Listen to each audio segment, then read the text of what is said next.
25절까지 말씀 제목은 7번씩 70번 용서하라입니다. 자, 마태복음 18장에서 예수님께서는 어떤 사람들이 천국에서 큰 자라는 것을 말씀하셨어요. 자, 첫째는 소자를 실족시키지 않는 사람, 믿음이 연약한 자를 실족시키지 않는 사람, 그리고 잃어버린 한 양에 대해서 관심을 갖는 사람, 그러니까 교회를 떠나는 사람에 대해서 관심을 갖는 사람, 그리고 교회에서 세 번째는 교회에서 실수를 하거나 죄를 지은 사람을 용서하는 사람이라고 이렇게 말씀하셨습니다. 이런 사람들이 천국에서 높은 사람이라고 예수님께서 말씀하셨습니다. 자, 이 세상은 끝나는 것이 아니죠. 자, 우리 크리스천들에게 이 세상은 천국의 연장선상에 있는 것입니다.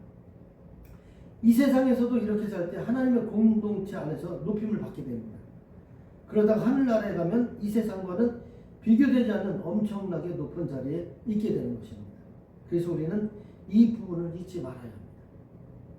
자, 이런 사람들을 높게 하신 이유가 무엇입니까? 이것은 예수님의 모습이기 때문에 그런 것입니다. 자, 자비로운 모습, 그리고 인자한 모습, 용서하는 모습, 이런 것들은 예수님의 모습이기 때문에 하늘나라에서 높은 사람이 되는 것입니다. 그러니까 우리도 자비로운 사람이 되어야 되고, 인자한 사람이 되어야 되고, 그리고 용서하는 사람이 되어야 되는 것입니다.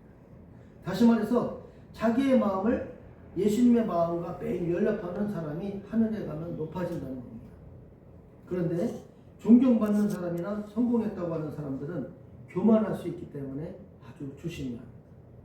자, 베드로가 예수님께 천국에서 누가 큰 자입니까? 라고 질문했을 때 아까 말씀드린 것처럼 소자를 실족시키지 않는 사람, 잃어버린 한 양에 대해서 관심을 갖는 사람, 그리고 교회에서 실수를 하거나 죄를 지은 사람을 용서하는 사람이라고 그렇게 말씀하셨습니다. 이런 사람들이라고 하셨을 때 베드로가 혼돈에 빠졌어요. 왜냐하면 베드로는 구약의 율법 사상을 가졌기 때문입니다. 이것은 베드로뿐만 아니라 다른 제자들이나 바리새인들, 서기관들도 마찬가지였습니다. 베드로는 눈은 눈으로, 이는 이로, 가늠한 자는 돌로 쳐서 죽이는 율법 사상을 가지고 있었습니다. 그런데 예수님께서는 베드로에게 소자들, 불쌍한 사람들, 죄 지은 사람들을 사랑해주고 용서해 주어야 한다는 말씀을 하셨기 때문입니다. 자, 특히 형제가 죄를 범하면 이방인과 세리처럼 여기고 그 사람을 용서해주고 그 사람을 위해서 두 사람이 합심해서 기도하라고 하셨습니다. 자, 오늘 본문 말씀은 이런 상황에서 베드로가 불평이 섞인 태도로 예수님께 질문을 했어요. 어떻게 질문했냐? 주여, 형제가 죄를 지으면 7번까지 용서해주면 되는 건가요? 대들듯이 얘기를 한 거예요. 뭐 대들지는 않았겠지만 그렇게 좀 안 좋은 토로 그렇게 얘기를 했어요. 그러니까 예수님께서 뭐라고 그러세요? 7번뿐만 아니라 7번을 70번까지도 해줘야 된다는 그런 말씀을 하셨어요. 7 곱하기 70은 몇이죠? 77이 하셨고 490번이에요. 이 말씀에는 무한정 해줘야 된다. 무조건 해줘야 된다. 영원히 용서해줘야 된다. 이런 말씀이 섞여 있는 겁니다. 자, 그리고 23절부터 35절까지 비유를 드셨어요. 예수님은 대단히 중요한 말씀이나 이해가 어려운 말씀을 하실 때는 이렇게 비유로 말씀하셨다는 것을 우리가 알 수 있습니다. 그러니까 비유로 말씀하시는 것은 반복하시고 강조하기 위해서 하신 거예요. 자, 23절에 보면 23절 한번 읽어볼까요? 같이 읽겠습니다. 23절에 보면 시작. 그러므로 천국은 그 종들과 결산하려던 어떤 인군과 같으니. 자, 그러시면서 이 말씀을 하시면서 만 달란트 빚진 자를 예로 드셨어요. 여기에서 임금은 누구예요? 임금은 예수님을 얘기해요. 자, 계시록 17장 14절과 계시록 19장 16절, 디모데전서 6장 15절에 보면 예수님은 만주해 주시고 만왕의 왕이시라는 말씀이 있습니다. 그리고 여기에 나와 있는 종들은 누구예요? 예수님을 믿고 구원받은 하나님의 백성들을 얘기하는 겁니다. 자, 천국에서 예수님과 하나님의 자녀들이 결산을 한다는 거예요. 우리도 결산을 하겠죠. 결산할 때는요, 우리가 이제 특히 이제 격리 쪽에 계신 분들, 재무부 쪽에 계신 분들, 그런 분들 잘 아세요. 결산할 때 우리가 이제 그 대차대조표라고 하죠. 수입 부분하고 지출 부분이 있어요. 이것을 이제 놓고 결산을 한다는 겁니다. 수입이 많았는지 지출이 많았는지. 자, 우리 크리스천들한테 수입 부분은 어떤 부분이 있을까요? 죄를 용서받고 구원받은 것. 이것은 사실은 내가 수입한 게 아니야. 이것은 빚이에요, 사실은. 이것은 부채예요. 근데 일단 이것을 내가 얻은 것이니까 이건 수입으로 잡을게요. 예. 이 수입 중에서 가장 이건 뭐 비교할 수 없는 수입이죠. 자, 우리가 예배 드리는 것. 주일 예배, 수요 예배, 금요 예배, 구역 예배, 가정 예배. 여러 가지 예배들이 있어요. 그것도 수입으로 되겠죠. 헌금이 있어요. 11조헌금 드리고, 감사헌금, 선교헌금, 구제헌금, 건축연금, 건축헌금, 그 다음에 뭐 생일감사헌금, 성탄절헌금, 추수감사헌금 엄청 많죠. 예. 우리가 이 헌금을 드릴 때도 수입으로 잡을 수가 있어요. 자, 봉사하는 것 같아요. 차량 봉사, 그리고 안내, 청소, 식당, 찬양대, 성가대, 기타 등등 또 전혀 눈에 안 보이는 곳에서. 그리고 누가 귀찮아하고 지저분한 것들을 하는 분들 다 이게 수입으로 잡히는 거예요. 목사가 몰라줘도, 성도들이 몰라줘도, 장로가 몰라줘도, 교인들이 몰라줘도 누가 아셔요? 주님이 아시는 겁니다.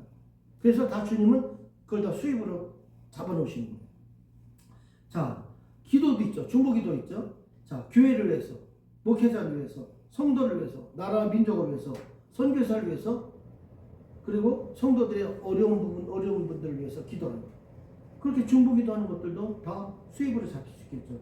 또 전도할 때, 선교하는 것 다 수입으로 잡을 수 있습니다.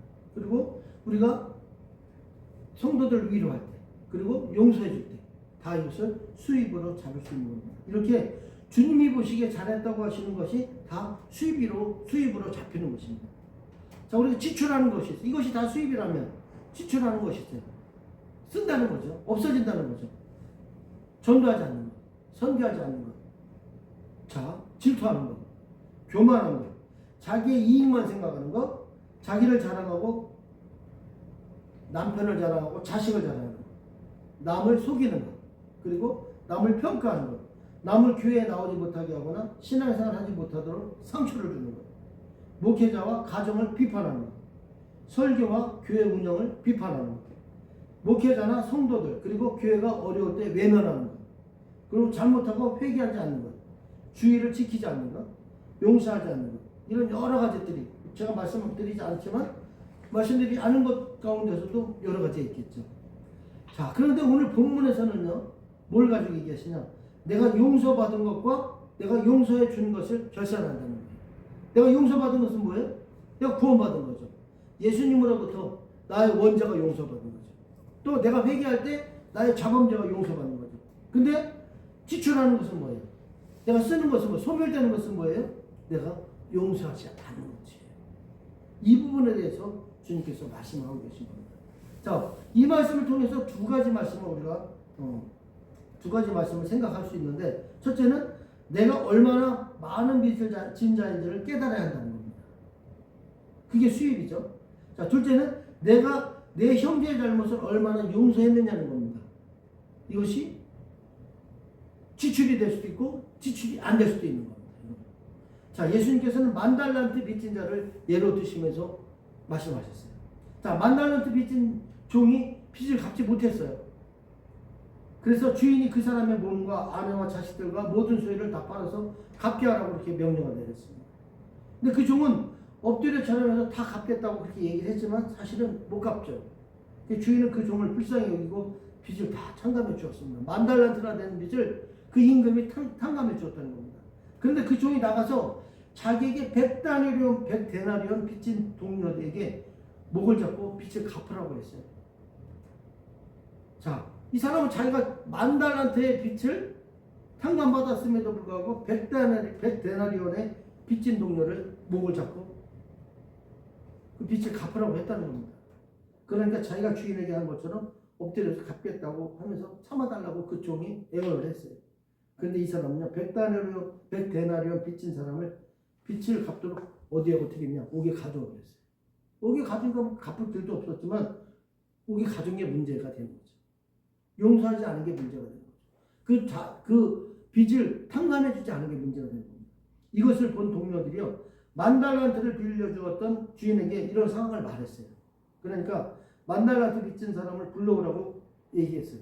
그리고 나서 100달러를 빚진 자를 불쌍히 여기지 않은 것 때문에 노예에서 빚을 갚도록 옥졸들에게 다시 넘겨주었다는 겁니다. 그러니까 자기가 만달란트 빚을 탕감받았음에도 불구하고 자기에게 100달러 빚진 사람을 옥에 가둬버리니까 만달란트 빚을 탕감해준 그 임금이 다시 데려오라고 해서 탕감해준 거 취소시키고 옥에 가져왔다는 얘기를 하는 겁니다. 자, 임금이 1만 달란트를 빚진 자를 탕감해 주셨는데 이 사람에게는 자기의 100달러 빚진 자를 탕감해 주지 않고 옥에 가둬온 것에 대해서 이 옥졸들에게 넘겨주었죠. 자, 이 만 달란트가 얼마나 되느냐? 100달란트가 얼마나 되느냐? 100달란트가 얼마나 되느냐? 한번 제가 보겠습니다. 자, 1달란트는요, 6천 달란트, 6천 달란트. 자, 빚을 얼마를 졌죠? 자기에게 빚을 100달러를 졌죠. 근데 이 100데나리온은요, 이 한 달란트도 안 되는 거예요. 왜? 한 달란트는 6천 데나리온입니다. 자, 한 데나리온은 얼마냐? 그 시대에 노동자가 받는 품값이야. 그걸 한 데나리온이라고 해요. 자, 그러면 1달란트는 6천 데나리온이니까 며칠째예요? 며칠째예요? 6천일치. 6천일치는 얼마큼? 6천은 얼마큼이냐? 6천일은 16년 이상이에요. 16년. 16년 이상이 한 달란트밖에 안 되는 거예요. 자, 그럼 1만 달란트는 얼마가 되겠어요? 16만 년. 그러니까 16만 년치 일을 한 품값을 탕감받은 거예요. 만 달란트를 탕감받았던 얘기는. 얼마나 큰 돈이겠어요, 그렇죠? 자, 이거를 지금으로 따질게요. 일당으로 따질게요. 지금 일당 얼마예요? 10만 원 넘어요. 그 10만 원이라고 칠게요. 10만 원이면요, 만 달란트는 6조를 탕감받은 거예요. 자, 그러면 1데나리온은 얼마라고 했죠? 1데나리온은 그 당시 노동자의 하루 품값이라고 했어요. 자, 그 100데나리온은 100일 품값이 되겠죠? 자, 그러면 10만 원으로 쳤을 때 얼마가 되면 1000만 원밖에 안 돼요. 그러니까 나는 6조를 탕감받았는데 나한테 1000만 원 빚진 사람을 목을 잡은 거예요. 그러니까 임금이 화가 나겠어요, 안 나겠어요? 화가 나겠죠. 자, 이 당시에 갈릴리와 이스라엘은요, 이 유다와 사마리아와 갈릴리 지방으로 그렇게 구분이 되어 있어요. 자, 유다 지방 빼고 갈릴리 지방하고 사마리아 지방의 모든 백성들이 정부에 낸 세금이 얼마냐? 200달란트밖에 안 돼. 200달란트. 자, 그러면 200달란트인데 빚진 사람은 몇 달란트예요? 만 달란트. 그러니까 그 정부에 낸 세금보다도 훨씬 많은 거죠. 예. 뭐 몇십 배예요? 100배예요? 50배? 50배가 되면은 그렇게 되겠죠. 자, 6조원의 빚을 탕감받은 사람이 1000만 원의 빚을 탕감해 주지 않았기 때문에 6조 원의 빚을 탕감받지 못하고 옥졸들에게 넘겨지게 되었다는 겁니다. 자, 예수님께서는 오늘 본문에서 성도들끼리 서로 용서하라는 말씀을 하시는 거예요. 내가 성도를 용서하지 않으면 내가 빚진 1만 달란트를 갚아야 한다는 겁니다. 왜? 내가 구원받았는데 내가 성도를 용서하지 못했어. 그러면 내가 취소될 수도 있겠죠. 물론 취소는 시키지 않으시겠지만 하늘에서 엄청난 상급이 없다는 겁니다. 그래서 하늘에 올라가면 상급이 없다는 얘기를 하시는 거예요. 자, 마태복음 18장 35절에 보면 너희가 각각 마음으로부터 형제를 용서하지 않으면 나의 하늘 아버지께서도 너희에게 이와 같이 하시리라. 자, 이 마음은요, 마음 중심을 얘기하시는 거예요. 하트를 얘기하시는 거예요. 자, 내가 형제를 용서하지 않으면 나를 절대로 용서하지 않으신다는 겁니다. 내가 용서를 받았지만 형제를 정죄하고 용서하지 않고 마음을 아프게 하고 실망시키고 좌절하게 하면 대차대접해서 내가 쌓아놓은 상급이 없어진다는 것입니다. 그러니까 마음 중심으로 형제를 용서하라는 것입니다. 저도 이 말씀을 준비하면서 내가 누구를 용서하지 않은 사람이 있으면 용서해야겠다. 이 용서라는 얘기는 그냥 완전히 잊어버리는 거죠. 그 사람이 다시 보이거나, 어떤 우리가 그러잖아요. 옷에 뭐라 그러지? 옷에 약한 사람은 그런 얘기. 옷이라는 단어만 들어도 옷이 오른다고 그러잖아요. 우리가 어떤 사람한테 막 그 엄청 그 언짢은 일이 있고 막 그러면 어때요? 용서하지 못하는 일이 있으면 그 이름만 들어도 막 부글부글 마음이 끓는잖아요. 저도 그럴 때 있어요. 근데 이 말씀을 준비하면서 제가 그거를 내려놔야 되겠다는 생각이 들었어요. 그래서 우리가 누구를 미워해서는 안 됩니다. 용서해 주라는 말씀을 여기서 하시는, 왜? 누구를 위해서? 나를 위해서 결국은. 왜? 나는 6조 원의 빚을 탕감받았기 때문에 그렇습니다. 그래서 저도 이 말씀을 준비하면 나는 그런 사람이 되면 안 되겠다. 내가 누구를 진짜 진심으로 마음 중심으로 용서해야겠다, 이런 마음을 가지게 되었습니다. 자, 그런데 우리가 마음 중심으로 용서하지 못하는 이유는 왜 그럴까요? 쓴뿌리가 있기 때문에. 그러니까 내가 난 이 말씀을 통해서 우리가 말씀이 뭐예요? 말씀이 양날가지 검이라고 했잖아요. 주님께서 내가 6조 원의 빚을 탕감받은 사람이니까 내가 형제의 잘못을 완전히 용서해 주라는 말씀. 100데나리온의 빚을 진 사람을 용서해 주라는 말씀을 그 말씀을 나한테 내가 받은 거예요. 그럼 그 말씀 받으면 어떻게 돼요? 그 말씀이 양날가지 검이 돼서 그럼 난 진짜로 내 중심에서 그 사람을 용서해야 되겠구나, 이런 마음을 갖게 되는 거거든요. 그 쓴뿌리가 이제 잘라지게 되는 거죠. 그럼 어떻게 돼요? 용서하게 되는 겁니다. 자, 이 쓴뿌리는 어떻게 만들어지냐? 미움, 질투, 아픔, 그 다음에 억울함, 이런 것들이요, 이런 더러운 악한 영들이 내 마음의 중심에 쌓이고 뿌리를 내리게 되면 이런 마음, 쓴뿌리가 되어버리는 거예요. 이런 것들을 제거해야 돼요. 바로바로 제거해야 되는데, 우리가 신앙생활 하기 전이나 신앙생활 하면서도 이런 것들을 바로바로 제거하지 않으니까 뿌리가 깊이 내려지게 되거든요. 그러면 어떻게 되냐? 용서를 못하는 사람이 되게 되는 겁니다.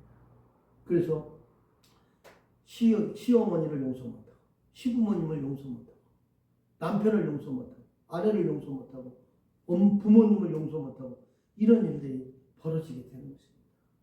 그래서 우리는 살면서 쓴뿌리가 생기지 않도록 항상 조심을 해야 됩니다. 아멘. 마음속 깊은 곳에 있는 쓴뿌리를 뽑아내야만 형제를 용서하고 형제를 사랑할 수 있게 되는 것입니다. 그러니까 세상의 지식과 세상의 방법으로는 안 돼. 왜? 나의 쓴뿌리를 제거할 수 있는 건 뭐예요? 말씀인 거예요. 말씀이 그렇게 중요한 것입니다.